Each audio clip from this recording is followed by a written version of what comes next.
हे मी माझं स्वतःचं बघून घेईल, ह्या भाकरी मी तुमच्या पुढे वाढतोय. कारण तुम्हाला ज्ञान मिळवायचं आहे आणि तुमच्या मागे पडलेला खितपत जो समाज आहे त्याला सन्मानानं जो गावकुसाबाहेर राहतोय त्याला गावाच्या आत आणायचा आहे.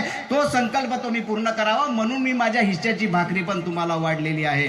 जी आमची लेकरं, आज आम्हाला आई लाईट नाही, आई टेकायला गादी नाही, आई माझ्या टेबलावर ब्रेकफास्ट आलेला नाही, आई माझ्या लंचची वेळ झाली आवडीची भाजी नाही, असे म्हणणारे जेवढे आपले लेकरं असतील त्यांच्या थोबाडीत घाला आणि त्यांना सांगा की बाबासाहेब कसे शिकले आणि ते शिकले म्हणून आम्हाला आज इथपर्यंत पोहोचता आलं. आणि पोहोचता आलं म्हणून हे लाईट उशी आणि अन्नाची सगळी मिजास आहे.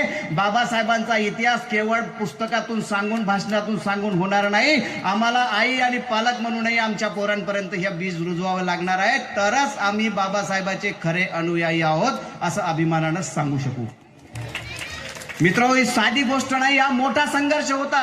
एकदा रमाबाईंनी एकादशी, विठ्ठलाच्या एकादशीला, कार्तिकी एकादशीला विठ्ठलाच्या दर्शनाला, मी तुम्हाला पुन्हा पुन्हा सांगतो मी कुठल्याही धर्माच्या विरोधात बोलणार नाही. आणि एक गोष्ट आणखी भाषणाच्या मध्यात नमूद करतो की मी इथून जे काही बोलतोय या मंचावर